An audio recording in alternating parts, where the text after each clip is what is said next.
Hello friends, it's your pal SVH here. Hey, I wanted to share a story with you today that I think is very fitting for our times, and I think you'll find it quite interesting. This is a story from a book called 20 Jataka Tales by Noor Inayat Khan.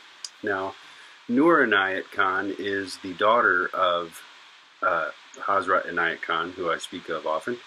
And Noor was a very special person, so I would really encourage you, if you want to learn more about heroic women or women who've made a huge difference in the world, I would definitely look up Noor Inayat Khan. It's N-O-O-R Inayat Khan.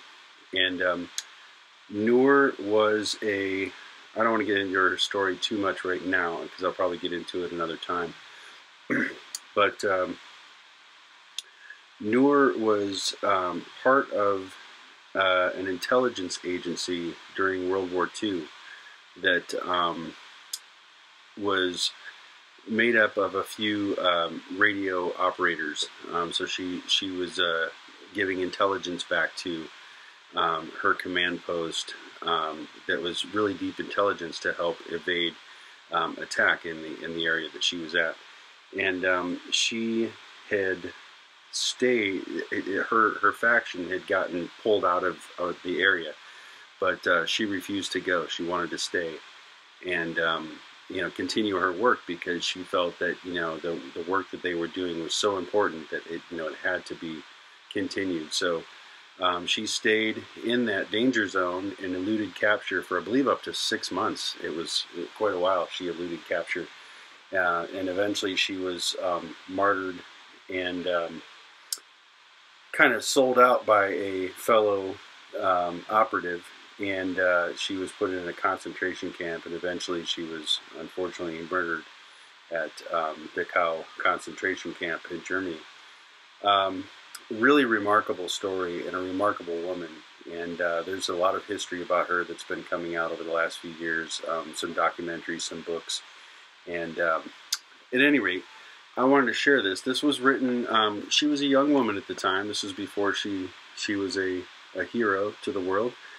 She was a hero to the children, and she wrote a reworking of these tales, the 20 Jataka Tales.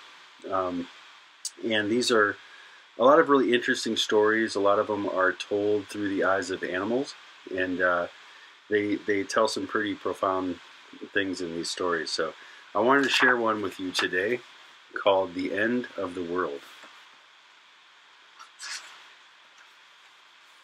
So The End of the World, from 20 Jataka Tales by Noor Inayat Khan.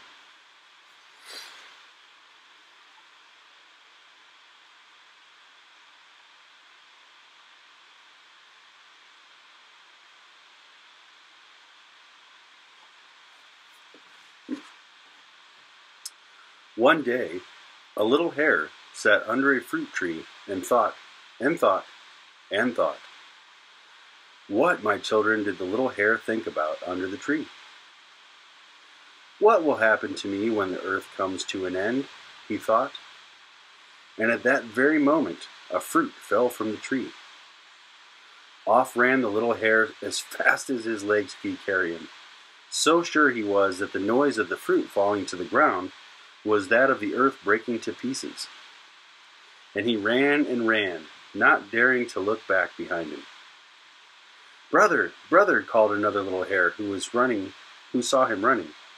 Pray tell me what has happened?" But the little hare ran on and did not even turn to answer. But the other hare ran after him, calling louder and louder, "What has happened, little brother? What has happened?" At last, little hare stopped a moment and said, "The earth is breaking to pieces." At this, the other hare started running still faster, and a third hare joined them soon, and a fourth, and a fifth, till 100,000 hares were racing through the fields. And they raced through the forest, and the deep jungles, and the deer, and the boars, and the elks, and the buffaloes, and the oxen, and the rhinoceros, and the tigers, and the lions, and the elephants, hearing that the earth was coming to an end, all ran wildly with them. But Among those living in the jungle was a lion, a wise lion, who knew that everything that took place in the world. And when it became known to him that so many hundreds and thousands of animals were running away because they believed that the earth was breaking into pieces, he thought, "This earth of ours is far from coming to an end. But my poor creatures will die if I do not save them, for in their fright they will run into the sea." And he ran at such a pace that he reached a certain mountain, which lay in their path before they came to it. And as they passed by the mountain, he roared 3 times with such a mighty roar that they stopped in their mad flight and stood, still close to each other, trembling. The great lion descended from the mountain and approached them. "Why are you running at such a pace?" he asked. "The earth is breaking to pieces," they replied. "Who saw it breaking into pieces?" he asked. "The elephants," they replied. "Did you see it breaking?" he asked the elephants. "No, we did not see it. The lions saw it," they replied. "Did you see it?" he asked the lions. "No, the tigers saw it," they replied. "Did you see it?" he asked the tigers. "The rhinoceros saw it," they replied. But the rhinoceros said, "The oxen saw it." The oxen said, "The buffaloes saw it." The buffaloes said, "The elk saw it." The elk said, "The boar saw it." The boar said, "The deer saw it." The deer said, "The hares saw it." And the hares said, "That little one told us that the earth was breaking." "Did you see the earth breaking?" he asked the little hare. "Yes, Lord," replied the hare, "I saw it breaking." "Where were you when you saw it breaking?" he asked. With a trembling voice, Little Hare replied, "I was sitting beneath a fruit tree, and I thought, what will happen to me when the earth comes to an end? And at that very moment, I heard the noise of the earth breaking, and I ran." The great lion thought, he was sitting beneath a fruit tree. Certainly the noise he heard was that of a fruit falling to the ground. "Ride on my back, little one," he said, "and show me where you saw the earth break." Little Hare jumped on his back, and the great lion flew to the place. But as they approached the fruit tree, Little Hare jumped off. So frightened he was to return to the spot. And he pointed out to the tree to the lion, saying, "Lord, there's the tree." The great one went to the tree and saw the spot where the little hare had been sitting in the fruit which had fallen from the tree. "Come here, little one," he called. "Now where do you see the earth broken?" Little Hare, after looking around and seeing the fruit on the ground, knew that there had been no occasion for his fright. He jumped once again on the lion's back, and away they went, to the hundreds and thousands of creatures who were waiting their return.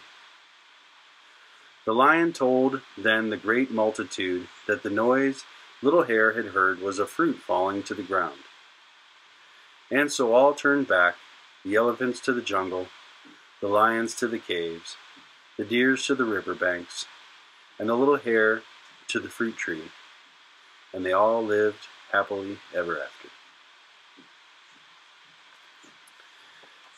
So, as you can see, these stories were written really for children, but they have so much wisdom beyond that. I mean, this really tells a very crucial tale, and one that I think is very fitting, for where we are in our time and age right now, because it does kind of feel like the world's ending, right?